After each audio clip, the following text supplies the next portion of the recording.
Hello दोस्तों, आज हम पढ़ेंगे क्लास 10th फर्स्ट फ्लाइट का लेसन जो 2 है नेल्सन मंडेला वाला, उसकी एक पोयम और टाइगर इन द जू। तो मैं शुरू करती हूँ। This poem contrast a tiger in the जू with the tiger isn't in its natural habitat.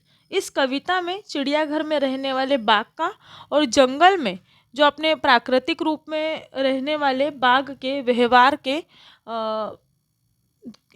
को दिखाया गया है कि किस प्रकार जो पिंजरे में रहने वाला बाघ है वो कैसी हरकतें करता है और जो जंगल में रहने वाला बाघ है वो कैसी हरकतें करता है।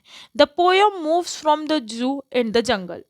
जो यह कविता है ये चिड़ियाघर से जंगल की तरफ और फिर वापस जंगल से चिड़ियाघर की तरफ घूमती है। And back again to the zoo, फिर चिड़ियाघर की तरफ घूमती है। Read the poem silently once.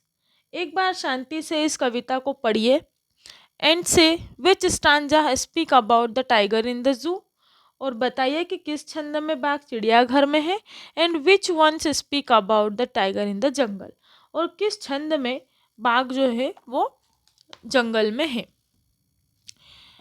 He stuck in his vivid strips the few steps of his cage on pets of velvet quits in his quiet rage. इस छंद में कवि चिड़ियाघर में रखे गए बाघ की दशा को बताते हुए कहते हैं कि चमकीली धारियों वाला बाघ पिंजरे के अंदर थोड़ी सी जगह बनाकर ही घूम रहा है। वह अपने गद्देदार पैरों को शांति से जमीन पर रखता हुआ चलता है। शांत है, गुस्से में है।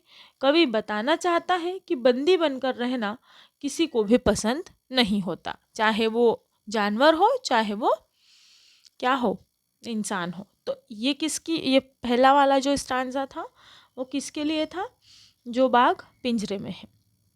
वैसे केस इसमें स्पष्ट लिखा हुआ है।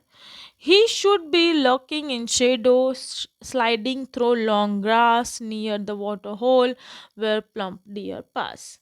इस छंद में कवि बाघ का वर्णन करता है जब वह जंगल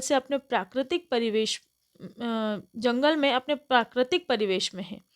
वह क्या कहता है कि जंगल में वह या तो पेड़ों की छांव में बैठा हुआ होगा।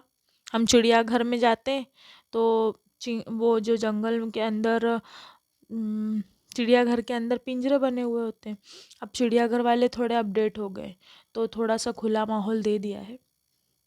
तो ये इसमें कवि कहते हैं कि पेड़ की छांव में बैठा हुआ होगा बाघ, या लंबी घास के पीछे बैठा होगा, किसी शिकार के इंतज़ार में वह होगा।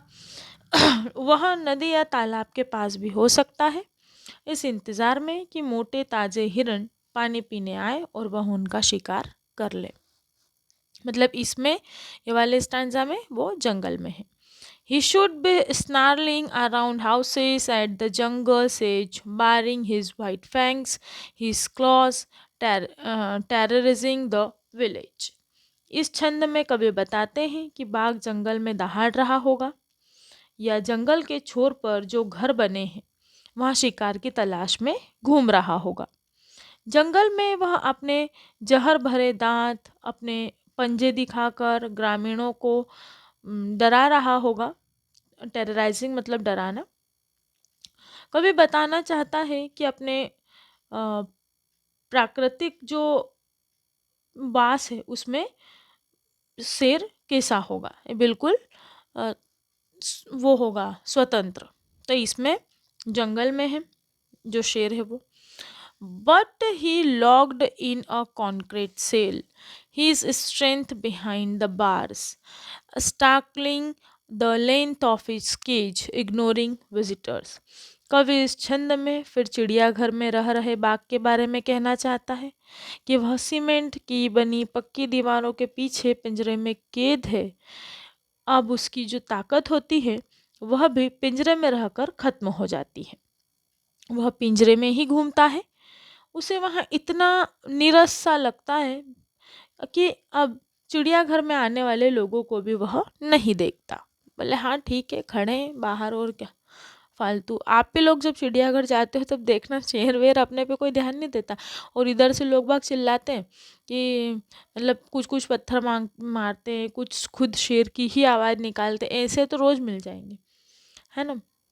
आप कभी जाना चिड़ियाघर में। अच्छा, आप कहाँ से मेरा वीडियो देख रहे हैं, कौन से शहर से, कौन से गांव से, कौन सी तहसील से, प्लीज़ मुझे कमेंट बॉक्स में बताइएगा कि मैम हम यहाँ से आपका वीडियो देख रहे हैं और हम इस चिड़ियाघर में गए हुए हैं। He hears the last voice at night, the patrolling cars and streets with his brilliant eyes at the brilliant stars। इस छंद में भी कवि ने चिड़ियाघर में रह रहे बाघ के बारे में ही कहा है कि वह पिंजरे में बंद रहकर अपनी सारी ताकत और गतिविधियों को भुला चुका है। वह रात में चौकीदारी की आखिरी आवाज़ें सुनता है, गश्त कर रही गाड़ियों की आवाज़ें सुनता है और अपनी आँखों से चमकते हुए तारों को निहारता रहता है। अब बेचारा जो बाघ है वो कर भी क्या सकता है। बाघ क्या, किसी को भी अगर पिंजरे में रखेंगे तो वो क्या ही कर सकता है ना, वो कुछ कर नहीं सकता। इसलिए बेचारा अपनी भोली भाली चमकती आँखों से किसको देखता रहता है, तारों की चमचमाहट को वो देखता रहता है। अच्छा, इसके जो क्वेश्चन आंसर्स हैं वो मैं ऑलरेडी मेरे चैनल पर अपलोड कर चुकी हूँ, आप जाकर देख सकते हैं। और आपको अगर मेरे वीडियोस यूज़फुल लगते हैं तो प्लीज़ मेरे चैनल को सब्सक्राइब कीजिए और अपने फ्रेंड्स के साथ इसको शेयर कीजिए। Thank you so much.